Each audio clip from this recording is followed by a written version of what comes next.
Bonjour à toutes et à tous, c'est Manuel Correa. Dans cette vidéo, nous allons faire un exercice qui va nous permettre de réviser un peu le fonctionnement des masques de fusion et aussi de l'outil plume. Nous allons changer le paysage que l'on peut voir au travers d'une fenêtre dans un appartement.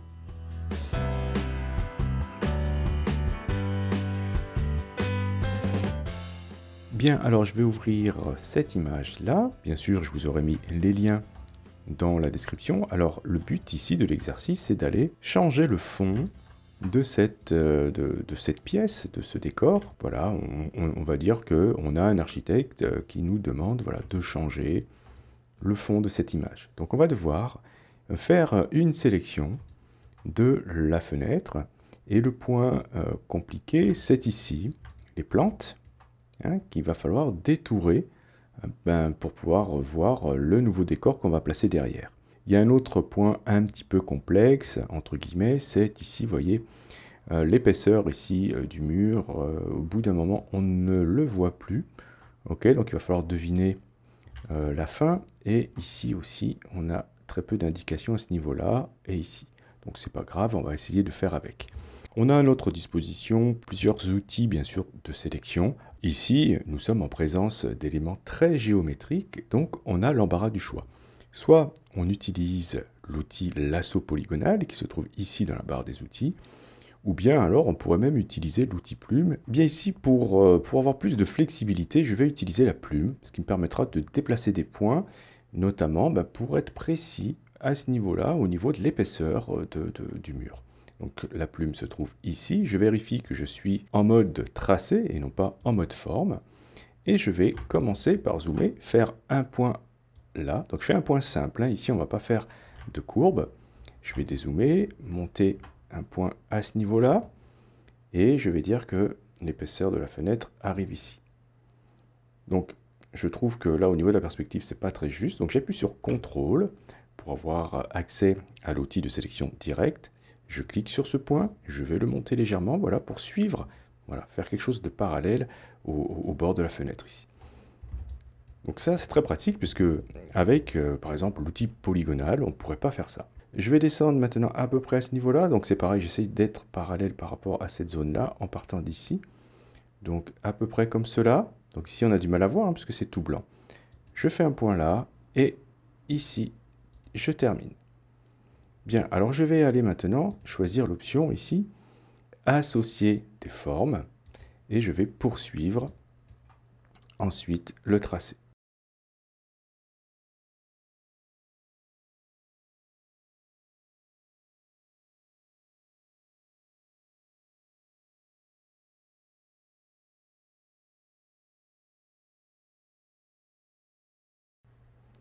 Très bien, une fois qu'on a terminé, on va peut-être sauvegarder ce tracé, c'est toujours utile. Donc depuis le panneau tracé, si vous ne l'avez pas, vous allez le chercher dans le menu fenêtre tracé, c'est le dernier ici. Vous allez double-cliquer sur le nom tracé de travail et peut-être laisser tracer un ou donner un nom, détourage fenêtre ou autre. Ok, validez avec OK, ce qui vous permettra de sauvegarder votre tracé et de ne pas le perdre au cas où. Hop là. Alors, ce qu'on va faire maintenant, c'est aller sélectionner la plante ici. Et on s'occupera ensuite de réaliser un masque de fusion à partir de notre tracé et de la sélection de la plante. Donc je vais prendre l'outil lasso polygonal. Je vais ici faire un point à ce niveau-là. Alors on ne voit pas très bien ma ligne, elle est là. Et je vais en faire un ici. Me mettre à peu près à ce niveau-là. Donc je suis un petit peu le tracé. Et je vais double-cliquer ici afin de terminer ma sélection. Si je clique ici sur l'icône du mode masque pour voir où se situe ma sélection, voilà, avec le lasso polygonal, j'ai fait cette forme-là. Très bien. Je vais ensuite aller chercher la commande dans le menu sélection, la commande plage de couleurs.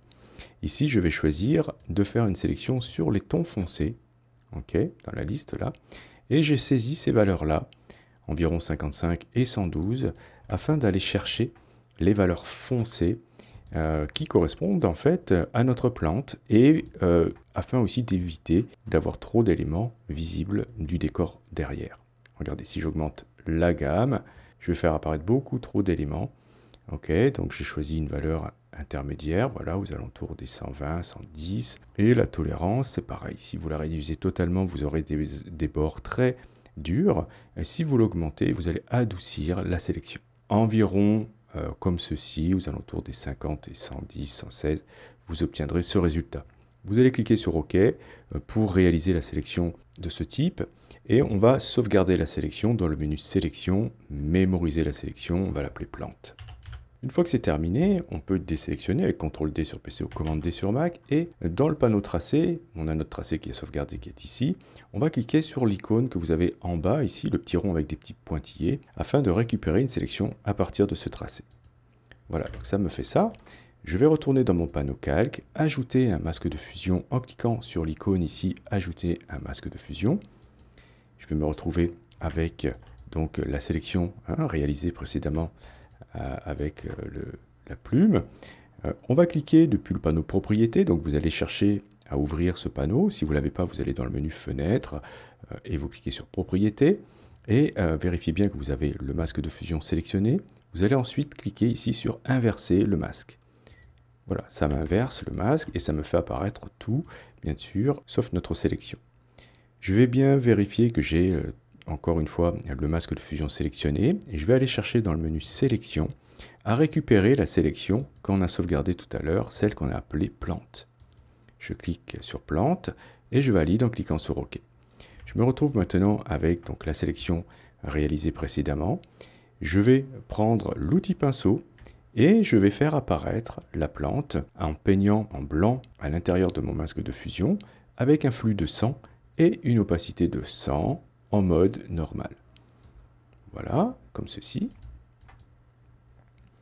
Très bien. Je peux ensuite désélectionner et si je fais Alt-clic sur le masque de fusion ou Option-clic sur Mac, je vais voir voilà, le masque de la plante avec bien sûr tous ces petits défauts. Donc ici, il suffira de peindre en noir dans le masque pour supprimer les parties que l'on souhaite pas voir. Alors il faudra faire attention voilà, à ce niveau-là de ne pas trop aller proche du bord pour pas abîmer notre sélection de tout à l'heure.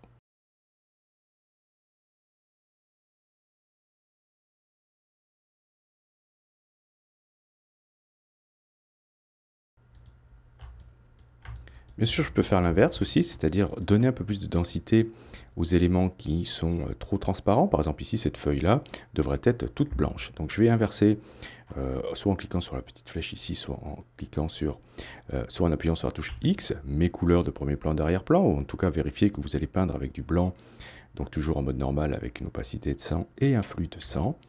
Et vous allez pouvoir, comme cela, voilà, corriger les zones qui ne devrait pas être transparente. Vous pouvez aussi bien sûr refaire Alt-clic, Option-clic sur la vignette de votre masque pour voir les zones à corriger, par exemple ici.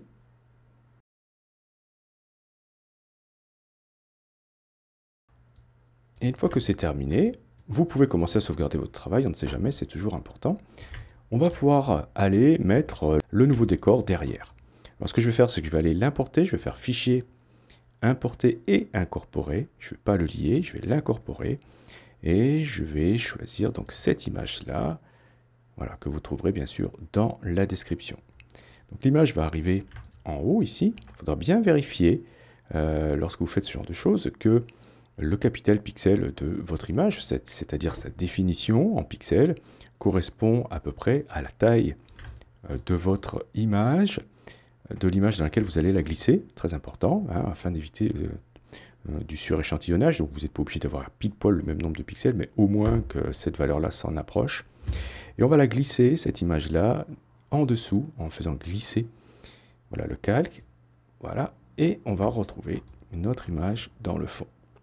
Donc ce que je vais faire dans un premier temps, c'est augmenter la taille de l'image, faire CTRL-T sur PC ou Commande-T sur Mac pour aller chercher la commande transformation manuelle. Je vais bien appuyer sur majuscule pour faire une transformation homothétique. Alors faites attention parce qu'avec les nouvelles versions de Photoshop, lorsque vous êtes en présence d'un objet dynamique, voilà, il faudra bien appuyer sur majuscule pour faire une transformation homothétique. Et si ce n'est pas un objet dynamique, ce ne sera pas nécessaire d'appuyer sur majuscule. OK. Donc ici, on va agrandir l'image. On va la déplacer un peu comme cela. OK. Bah, je vais la réduire un peu. Très bien. Ensuite, je vais faire un clic droit, je vais choisir ici perspective et écraser un petit peu la perspective à ce niveau-là, puisque dans l'image d'origine, la perspective était plus comme ceci. Très bien, donc je vais valider. Je trouve que là c'est pas mal en cliquant sur cette icône. Donc regardez la perspective avant, voilà, elle était un petit peu comme cela. Je vais le descendre. Voilà.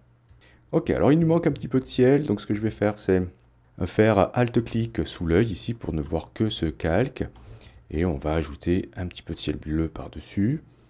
Donc on peut le faire avec un dégradé par exemple. Je vais faire allez, un nouveau calque, prendre l'outil lasso polygonal.